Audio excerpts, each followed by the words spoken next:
Hello সবাইকে, কেমন আছো তোমরা? আর্যশ্রী চ্যানেলের আরেকটি ভিডিওতে তোমাদের স্বাগত।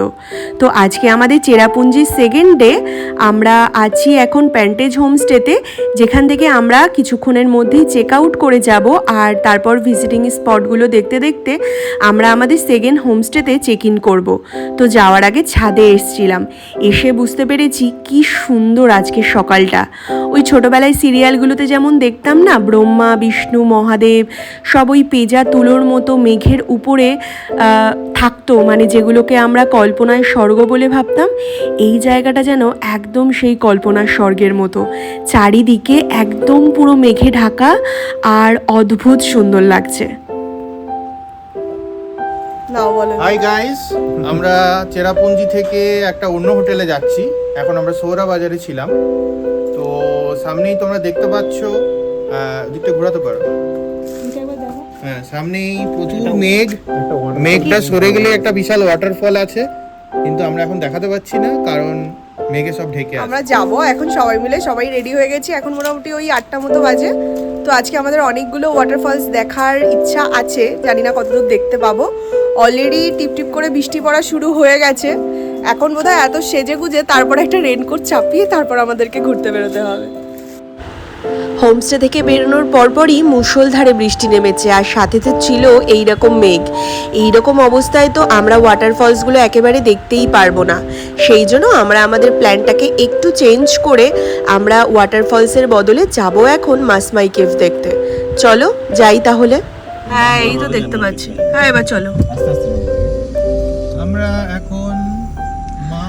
আমরা এখন ঢুকছি মাসমাই কেভে। পার্কিং ফি হচ্ছে 30 টাকা। এখন বৃষ্টিটা একটু কম আছে, সেই জন্য আমরা ভাবলাম যে ঠিক আছে এখান থেকেই ঘুরে যাই। আমরা যেখানে হোমস্টেটায় ছিলাম সেখানে প্রচন্ড বৃষ্টি হচ্ছিল, কিন্তু মোটামুটি 10 মিনিট এগিয়ে আসতেই আমাদের বৃষ্টিটা থেমে গেছে। এটা হচ্ছে পার্কিং প্লেস। এখানে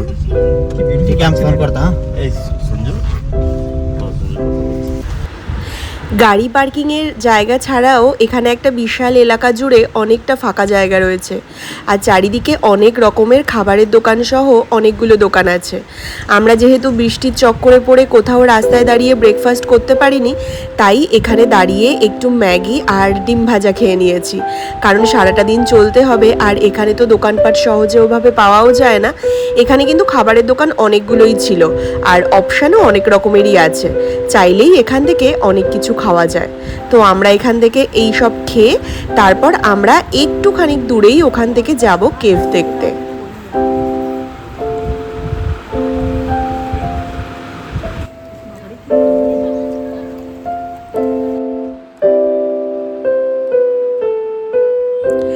এই যে আমরা এবার চলে এসেছি মাসমাই কেভের একদম সামনে।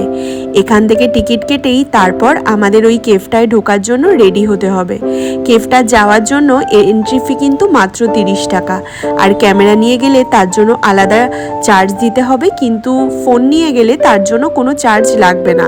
আর কেভের ভিতরে বেশ খানিকটা জল থাকায় ওরা কিন্তু প্রথম থেকেই শু পরে যেতে বারণ করে দিচ্ছে।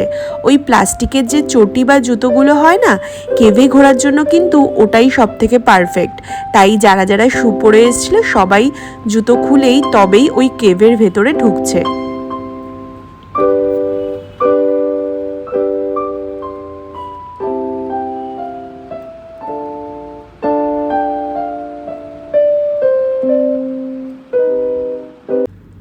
কেভটা কিন্তু একদম ঘন জঙ্গলের ভেতরে।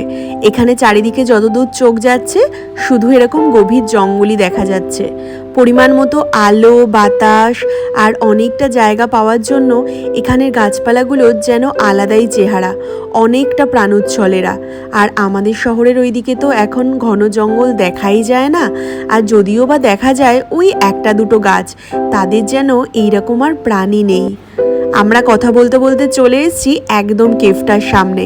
এখানে দেখলাম অনেক লোকজনের বেশ ভিড় থাকায় এখানে সবাই আস্তে আস্তে অনেকটা সময় ধরেই যাচ্ছে। আর ঢুকেই দেখলাম বেশ টিপ টিপ করে এখানে জলও পড়ছে, আর সাথে ওই যে দেখো নিচে কতটা জল। প্যান্ট গুটিয়ে তারপর কিন্তু আমাদের ওখানে হাঁটতে হয়েছে।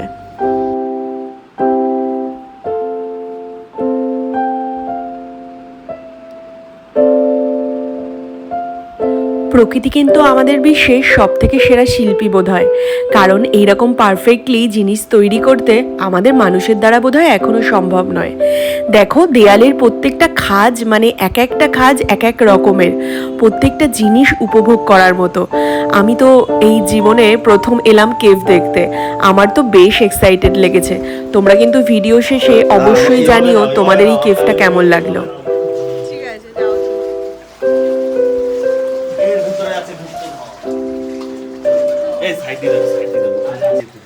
এই সরু জায়গাটা দিয়ে এবার হামাগুড়ি দিয়ে আমাদের ওপাশে যেতে হবে।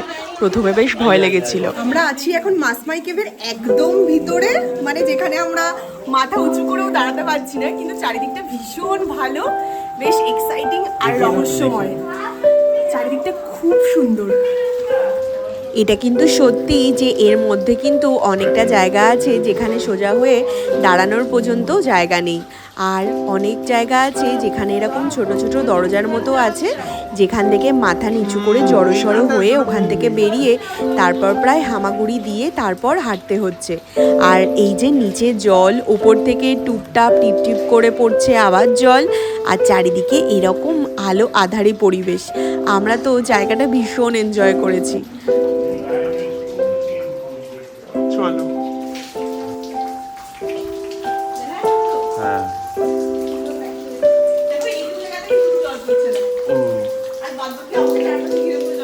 চলো চলো আস্তে আস্তে এগো।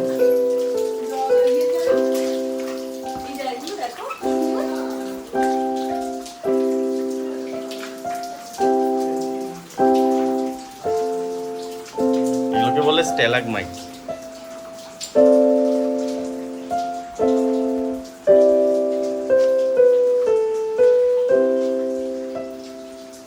এই যদি আমাদের হতো না, কালী পুজোতে আমরা এটাই প্যান্ডেল করে দিতাম। যাও ওঠো।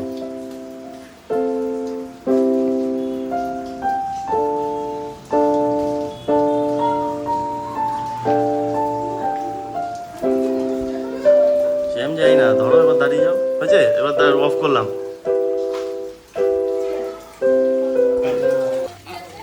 আমরা চলে এসেছি এবার কেভের একদম শেষ প্রান্তে। তবে এই শেষটা কিন্তু আমাদের মোটেই ঠিকঠাক ছিল না, মানে বেশ ভয়ঙ্কর ছিল। কারণ ওই গুহার এদিক ওদিক থেকে ছবি তোলার সময় দেখতে পেলাম একটা মস্ত ভয়ানক কাণ্ড, মানে একটা বিশাল বড় সাপ।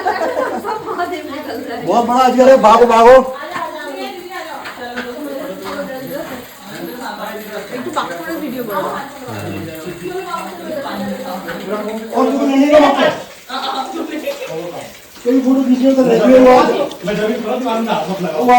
চারিদিকটা ঘুরিয়ে। সাপটা দেখার পর কেভের মধ্যে আর বেশিক্ষণ সময় নষ্ট করিনি, কারণ সাপটা আমাদের থেকে খুব একটা বেশি দূরে ছিলও না, আর সে এখন দেখছি জলেও নামছিল, তাই তাড়াহুড়ো করে বেরিয়ে গেছি। মাসমাই কেভ থেকে আমরা বেরিয়ে গেছি।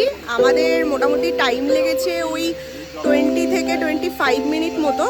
গুহাটার মধ্যে সব জায়গায় তো ভিডিও বা ক্যামেরা করা পসিবল হয়নি, কারণ বেশ উঁচু নিচু, পুরো পাথরে, কিন্তু বেশ ইন্টারেস্টিং, মানে ভালো লাগবে। আর বেশ রহস্যময় একদম চারিদিকটা। আর আমরা তো বেরোনোর সময় একটা এত বড় সাপও দেখেছি, মানে বিশাল, ব্ল্যাক কালারের। জানি না ওটা কি সাপ, তবে যেখান থেকে মানুষজন যাচ্ছে সেখান থেকে একটু দূরেই ছিল। তবে এমন সাপ গুহার মধ্যে দেখতে তো সত্যিই ভয় লাগে।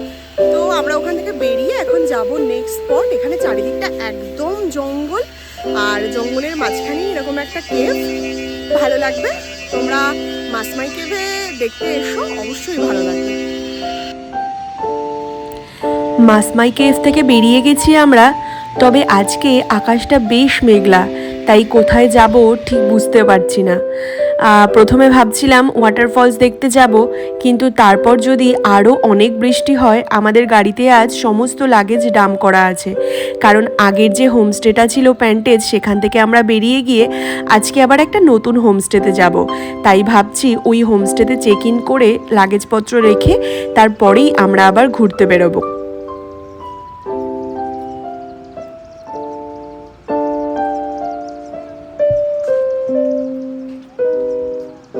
এটা হলো আমাদের চেরাপুঞ্জিতে আর একটা হোমস্টে। এটা একটু গ্রামের ভিতর, কিন্তু ভিউ দেখলাম ভীষণ সুন্দর। আমরা চলে এসেছি আমাদের সেকেন্ড হোমস্টেতে। এটার নাম হলো ক্লিফ সাইড হোমস্টে। এটা চেরাপুঞ্জির একটা মেন যে ট্যাক্সি স্ট্যান্ড সেটা থেকে অল্প সময় হেঁটে বা গাড়িতে করে 5 মিনিট মতো সময় একটু ভেতরের দিকে। এটা একটু গ্রাম সাইডে, তাই এখানে গাড়ি ঘোড়াটা একটু কম। আর এটার যে ভিউটা ছিল এটা কিন্তু মারাত্মক ছিল, মানে এটা আমাদের কাছে বেশ একটা মেন অ্যাট্রাকশান ছিল। আমরা যখন এটা অনলাইনে বুক করেছিলাম, সত্যি বলতে আমরা এটার যে সাইট সিনটা বা এটার যে ভিউটা সেটা আমরা বুঝতেই পারিনি। তবে এখানে রুমগুলোও বেশ ভালো, মানে এক কথায় এই হোমস্টের এক্সপিরিয়েন্স আমাদের কাছে বেশ ভালো। চলো তোমাদের ওপরটা একটু দেখিয়ে আসি। যদিও এই সময়টায় ওই যে বললাম আজকে সারাটা দিন বেশ মেঘলা, তাই জন্য পুরোটাই প্রায় মেঘে ঢাকা আছে। তবে কালকে মেঘ সরে আমরা একটা ভীষণ সুন্দর মানে চারিদিকটা দেখতে পেয়েছি, সেটা কালকের ভিডিওতে মানে পরের ভিডিওতে তোমাদের সাথে অবশ্যই শেয়ার করব। দেখতে পাচ্ছ হয়তো তোমরা দূর থেকে, এখান থেকেই কিন্তু একটা ভীষণ বড় খাদ আর সুন্দর দৃশ্য দেখা যাচ্ছে চারিদিকটা। হ্যাঁ, আর ছবিতে আসছেও না। আমাদের হোটেলের পেছনটা দেখো, বেসিক্যালি এটা হোটেল না, একটা হোমস্টে, তার ছাদ থেকে এটা ভিউ পেছনে। ফোনে কতটা বোঝা যাচ্ছে জানি না, তবে চোখে দেখতে তো অসাধারণ লাগছে। পুরো মেঘটা ঢুকছে। এই হোমস্টেটায় আসার পরে আমরা সবাই বেজায় খুশি, কারণ আমরা তো কেউ এক্সপেক্টই করিনি এটা এতটা সুন্দর হবে। তবে ব্যাগপত্র রেখে আমরা তাড়াহুড়ো করে বেরিয়ে যাচ্ছি, আরও দুটো ওয়াটারফলস আমাদের দেখা বাকি। সেই জন্য ওই যে ভিডিওর প্রথমেই আমি যেগুলোর কথা বলেছিলাম, আকাশ মেঘলা আর বৃষ্টি থাকায় আমরা তো ওই দুটো ওয়াটারফলস এখনও দেখতেই যেতে পারিনি। তবে এবার যাব ভাবছি, কারণ এবার মেঘটা একটু সরেছে। কিন্তু এই ভিডিওটা কিন্তু অনেকটা লং হয়ে যাওয়ায় আমি এই ভিডিওতে ওয়াটারফলস দুটো আর দেখাচ্ছি না, পরের ভিডিওটায় অবশ্যই দেখাবো। এই ভিডিওটা ভালো লাগলে তোমরা কিন্তু অবশ্যই একটা কমেন্ট আর লাইক করে দিও, আর প্লিজ সাবস্ক্রাইব করতে ভুলো না আমার চ্যানেলটা। এটা হলো 7 সিস্টার ওয়াটারফলসের একদম অপোজিটে একটা ছোট্ট ওয়াটারফলস। দেখতে হয়তো খুব সুন্দর না লাগলেও ওই যে বলে না, যে জিনিসকে আমরা ছুঁয়ে দেখতে পারি সেগুলো আমাদের কাছে আলাদাই ভালো লাগা হয়। এটাও ঠিক তেমন ছিল, কারণ এই ওয়াটারফলসের ভেতরে গিয়ে পা ভিজিয়ে আমরা অনেকটা সময় কাটাতে পেরেছি, তাই এটাও আমাদের কাছে বেশ ভালো লেগেছে। এখানে আমরা আর একটু সময় কাটিয়ে তারপরই এখান থেকে বেরিয়ে যাব। তো আজকের মতো সেই জন্য তোমাদের সবাইকে টাটা, দেখা হবে আবার পরের ভিডিওতে।